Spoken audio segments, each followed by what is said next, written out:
Hi, Neil Sean here on Your Entertainment News. Today we find out truly whether I get an American no. But remember though, Rupert, if you miss it, you miss out. So don't miss Rupert today on Your Entertainment News. Rupert, lovely to see you. Lovely to see you. The last time we met was in a hotel room, but don't look too shocked. You were promoting St Trinian's, I think alongside Colin Firth. I was, that's right. And that was a groundbreaking, from my opinion. I loved you in that role, but it was a hard role to take on, I think, because Alistair Sim had really made it his own, hadn't he, in the originals, you know. He had, and it was a masterpiece in a way, the original. Yeah. One thing you don't really want to remake in a way is a masterpiece, but a friend of mine had the idea to do it, and I took it to our producers, and I had a kind of an idea of how I could, take it on to the next level. And I feel very proud of St Trinian's in a way, because as an acting exercise, taking a role from one of the great stars, Alistair Sim, Yeah.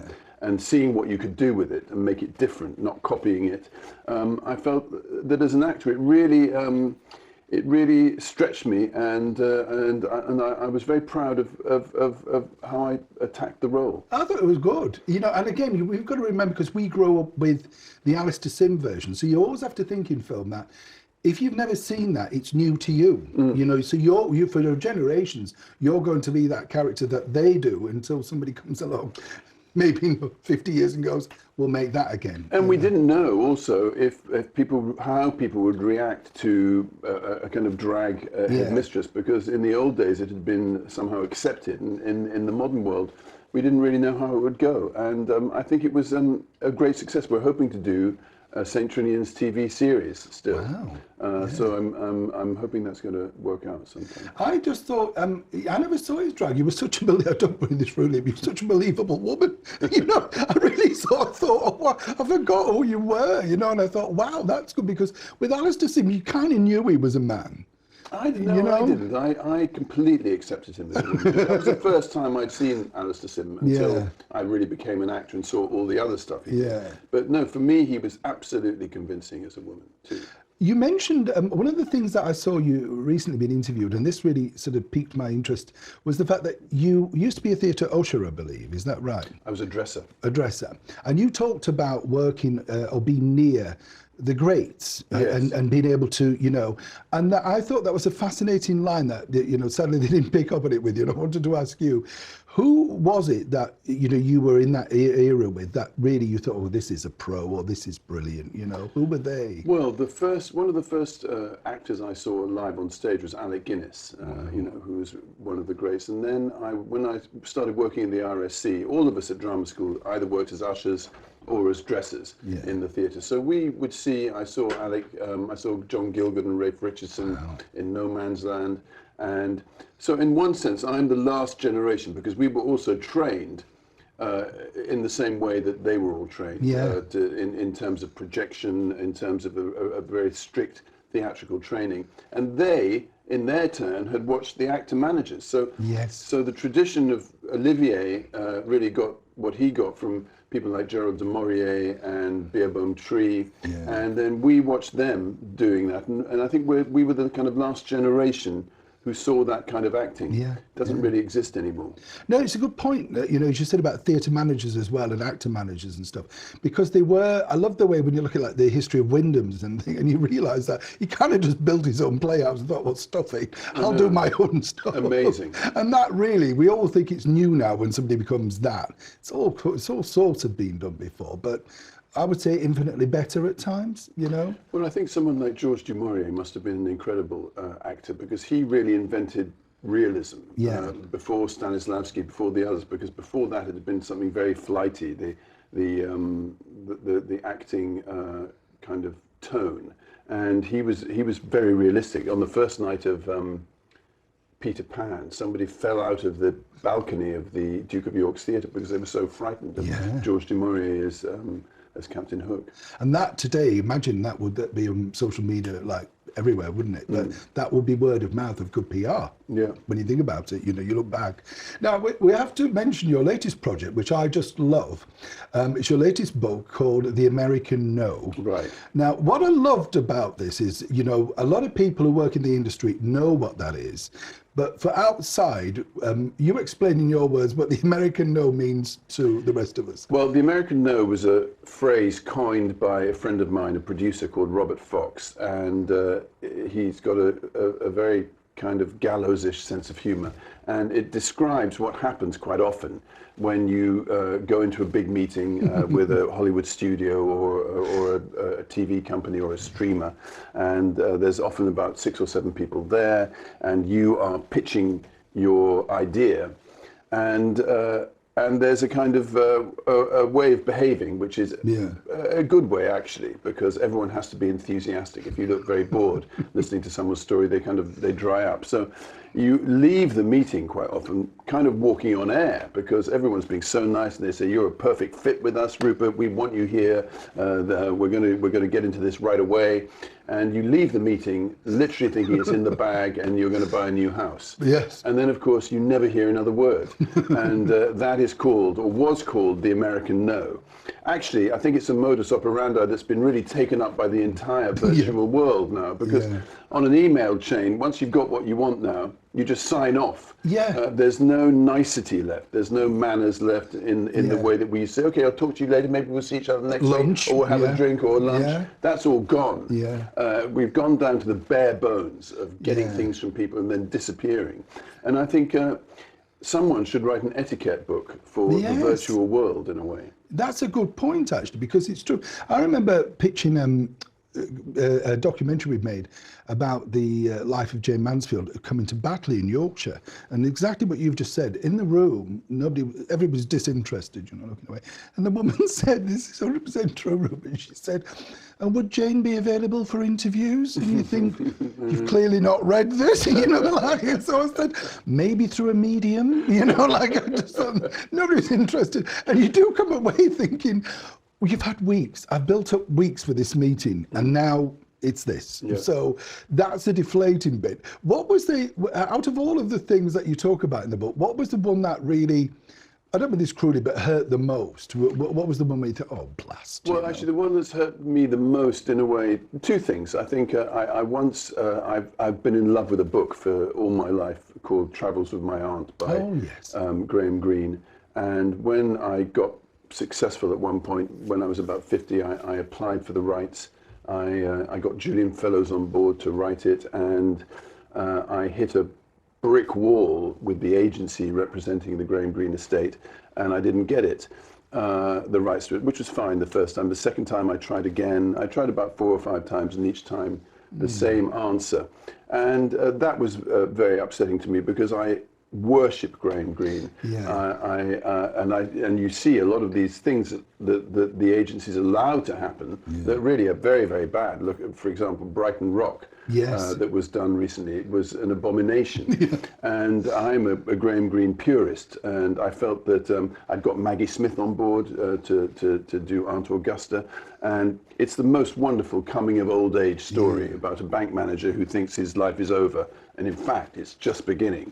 And it's a remarkable story, and I didn't get it ever, and that hurts. And I've been trying to make my new film for 4 or 5 years, and definitely those rejections, they get to you, but you have to have a thick skin, and our business is about that. It's about being a rhinoceros, a vulnerable rhinoceros. So it's difficult to kind of keep the balance, in a way.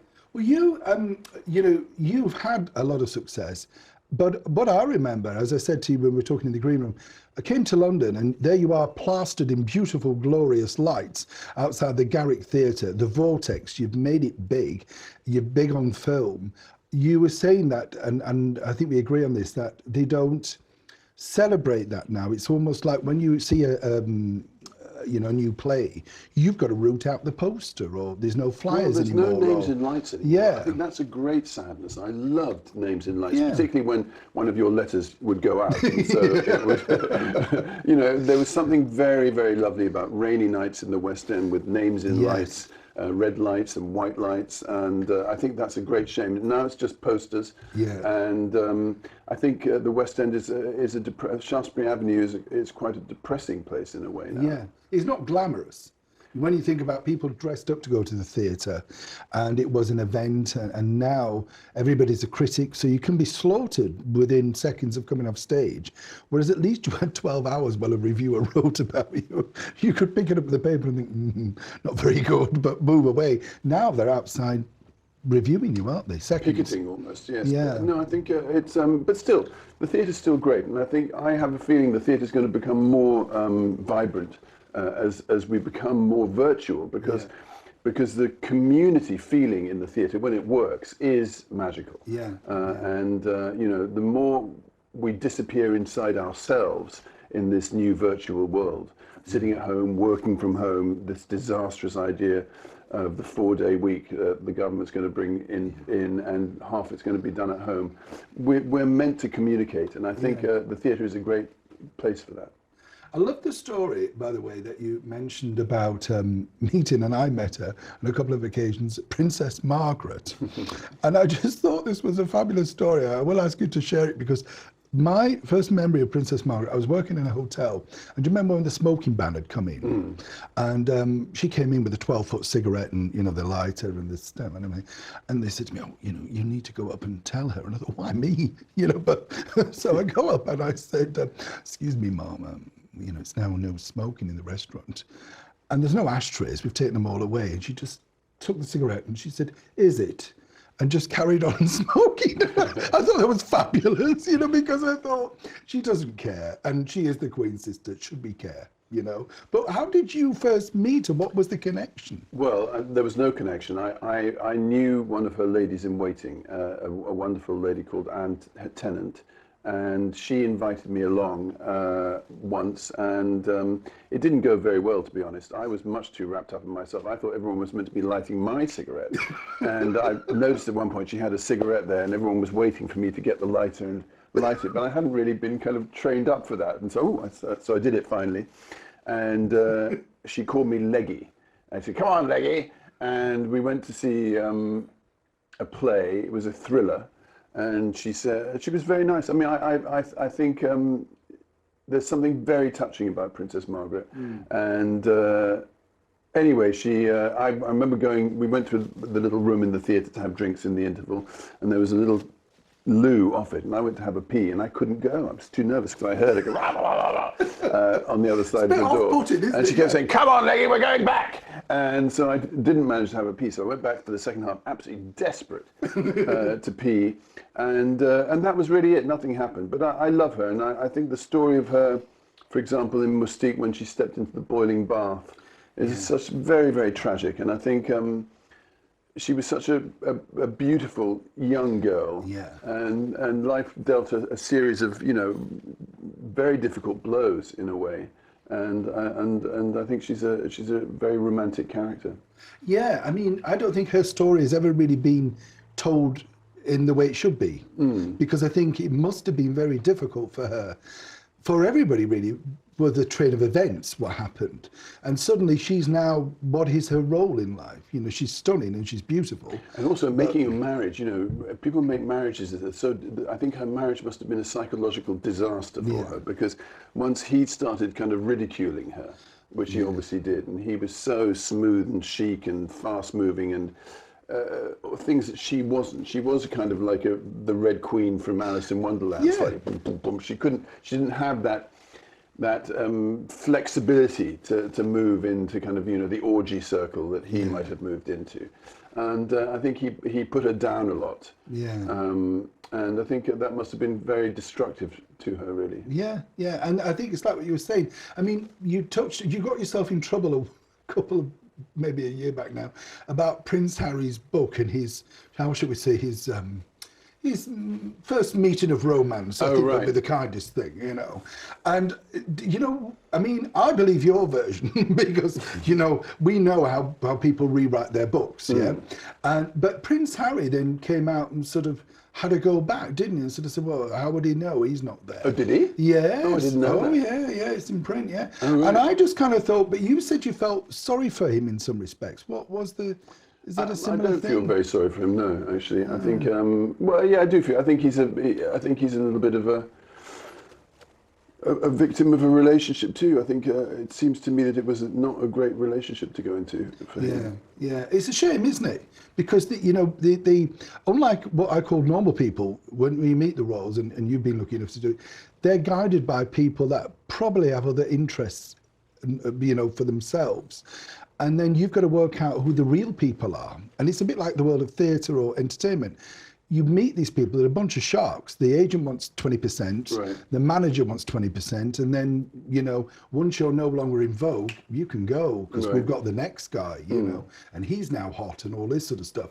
And I think, in a sense, the royals' world is very similar. It must be quite hard, I think. Yeah, no, I do feel sorry for him, because I think it would have been much nicer for him to have stayed within his fold, actually, in the end. Much more supporting for him, in a way.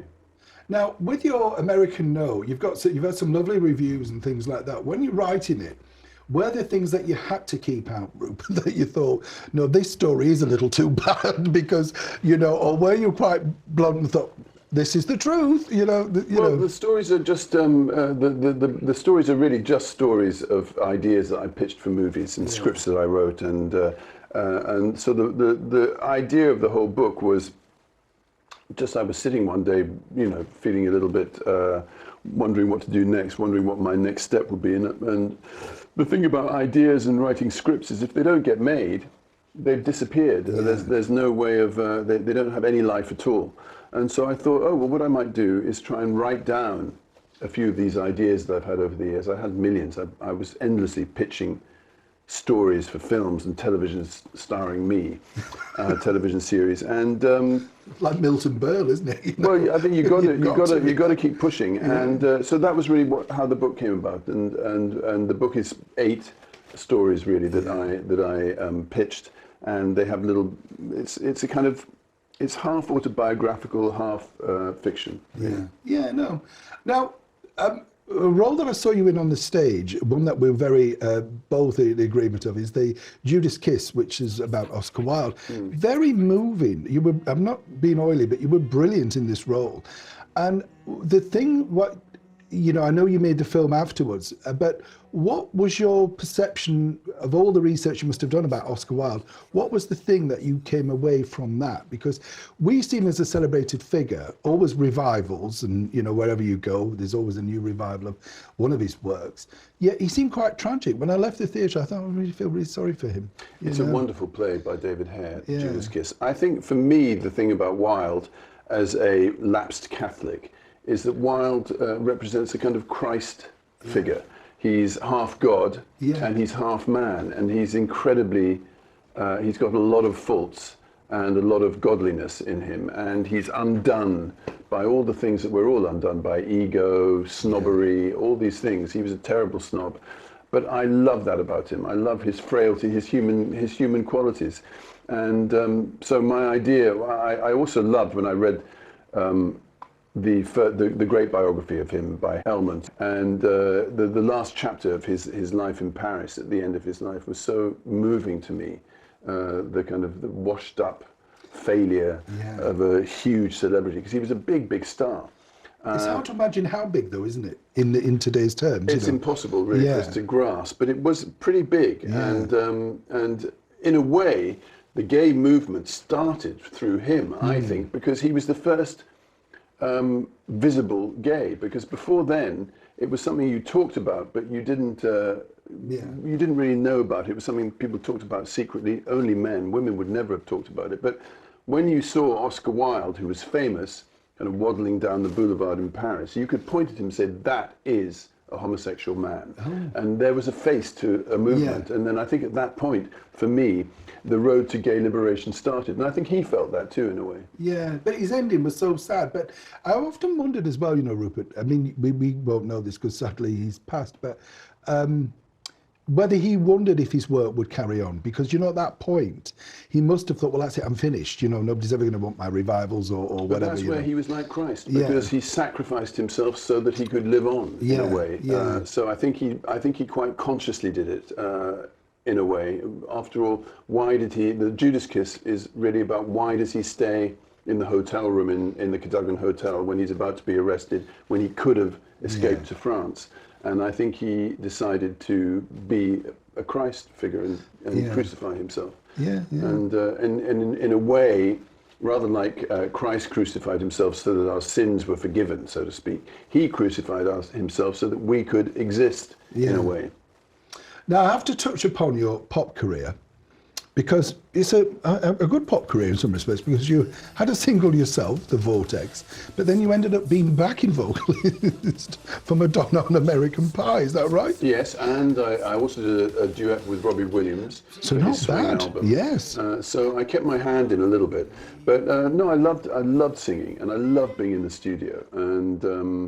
And Tessa Niles was one of your backing vocalists. I knew her well, you know. She's great, Tessa Niles. Yeah. She sang on all the Stock Aitken. Yeah, that's what I mean, And I worked with a great guy called Bruce Woolley, who was amazing. And I just loved that whole thing of being in the studio and making records. I'd have very happily gone on doing it. I was going to say, I think that was of a time, though, where I think you were just a little early, dare I say, for that, because actors making records had sort of gone out of vogue, you know what I mean? But then suddenly you've got, the whole thing exploded almost within 2 years. It was more acceptable. And I think because you had such a reputable theatrical career and a film career, they were like, you can't have three things, you know, there's that sort of thing. You can't be a singer, actor, film star. You've got to be one or the other, you know? And I also didn't have the strength of resolve to present. I mean, it's you have to have balls of steel to stand up on your own on stage. It's rather like doing one man shows and things like that. It's completely different from acting with 2 or 3 people on the stage on your own singing. I actually should have thought I didn't really have the bottle for it. I don't think. Well, it's tough, It's tough. And I think the worst bit is as well when, as somebody who's been in that industry, when you make a record, there's so much hope, and then when it bombs, it's like you were saying about the American No, everybody sort of just looks away as if, oh, I never made that record, you know, they don't want to be associated with you, do they? That is an extraordinary part of it. I mean, I remember my first single before The Vortex came, I released it with, I can't remember what my record label was. Anyway, it came in at 117 in the charts. Not bad, love. And, you know, that is like, it's after all that work and all that plotting and all that imagining and all that sitting in your room thinking it's going to be like this.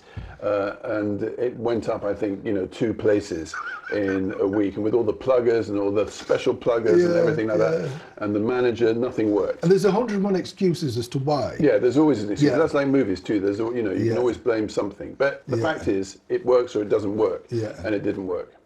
Is there any role that you wish you could have done, even say when you were younger? Or, you know, I always thought, for instance, Rupert, you would have been, you probably shoot me for saying this, but I thought you'd have been fabulous in something like Dallas or Dynasty as this British aristocrat or something. They needed a bit more glamour in there, you know? Well, in those days, of course, the Constitution did not include doing films and Dallas or Dynasty. You did one or the other. There was no crossover between films and TV in the 80s. Yeah, it's true, actually. And so if you'd have stepped out of a kind of art film career into Dallas or Dynasty, it would have been seen as a very odd thing. But I agree with you. I think probably I should have not done the art films and gone straight into Dallas or Dynasty. Now, of course, you can. I am in Emily in Paris, which I loved being in, and it's a series I adore, and I'm going to see Lily Collins actually in her show this Saturday. Oh, wow, And I'm hoping to be in the next season of that. So in one sense, that's kind of come to me now, that kind of thing. But Emily in Paris, again, it's an interesting thing, isn't it? Because this is the thing that I find confusing as we get a little bit older, is that they're phenomenally successful shows, and yet that could have easily been a mega film, you know, a standalone thing at the beginning. But now it's a series that's streamed, and then we get excited and we're told to binge watch them all within 10 minutes or whatever, you know. And it's hard because there's a definitive audience, whereas when you look at, say, a premiere in Leicester Square, 50s, 60s, even 70s, there was a buzz that went around for months. Now there's something else rolling out that afternoon that you've been now fighting that for eyeballs. All the impact of throwing a sausage up Oxford Street, basically. Yeah, exactly. No, that's very sad. It's very sad. But I think in a way, although we're feeling the pressure of this, I think that there was a point where there was too much product. And of course, in the old days, when you're talking about the 50s, the 60s and 70s, everyone knew what they wanted to see. They wanted to see the new Truffaut film, the new film by Spielberg, and everything was an event. Now, there's so much product, and all of it's also very good because everyone knows how to make everything very well. Everyone knows how to reference this. I want to reference a bit of this here and a bit of that there. So everything is incredibly proficient.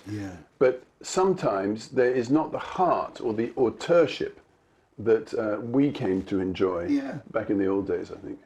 One thing I want to touch on very quickly, and then because I know we're running out of time, but Maggie Smith, we lost her recently. I loved her.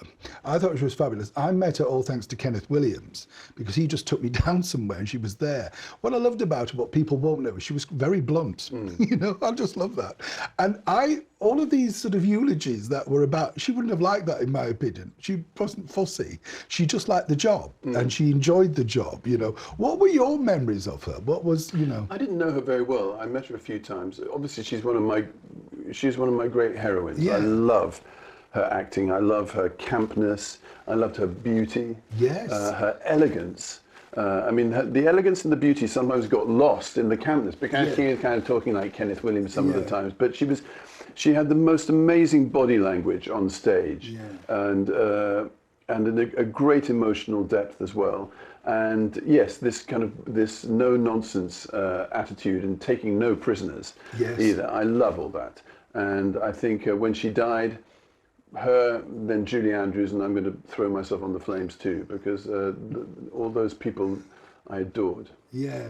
Who, if you look back, who was the actor that influenced you the most when you were younger? Was there somebody that, you know, like when I was younger, you look at somebody and you think, wow, they're a good singer, or, you know, and you don't copy them as such, but you kind of think that's what I'd like to be, you know, that type of thing. Well, it was confusing for me because certainly it was Julie Andrews, really. I was just, nothing wrong with that, love. I was just mesmerised by Julie Andrews when I was a little child. And I think... Was that The Sound of Music, or was that Mary Poppins and then The Sound of Music? I mean, both of them were things that literally stopped me dead in my tracks. And in fact, my emotional development really, I think, ended with them and a few cartoons I saw when I was young. They were so emotionally impactful to me.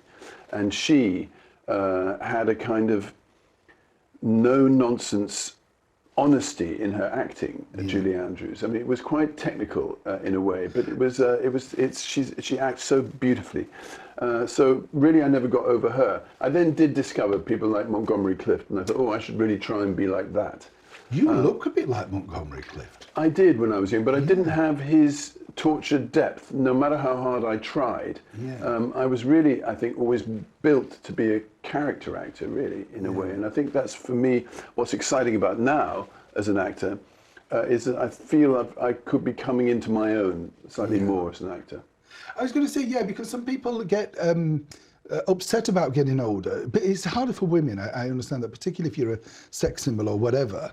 But I do sometimes think it's better to get older as an actor because you get more wacky parts, for want of a better word, you know. Well, I think it depends. Some people wear their looks very well. I think for me, I was always over-concerned with how I was looking. I think vanity for me was feeling not good-looking enough and always kind of straining every nerve to be more good-looking. And yet everybody wanted to, look like you. I mean, you might be shocked by this. I know so many boys that wanted to look like you in another country and all that. That was the look. You know, it was very much the Pet Shop Boys and you, dare I say. We all looked at you and thought, that's sleek. Well, I was trying very hard, and I think that was difficult for my acting. Whereas now, I don't really look at myself in the same way, and I try. I think more about acting, and I love that actually. So but growing older as an actor for me has been good. You say popping up in Emily in Paris. You plans any more books? What's the next idea? Do you have a... I'm doing another memoir at the moment, which is taking us through the last kind of 6 years, taking me through the last 6 years, and COVID and everything that's happened in the country since then, and it ends at this new election.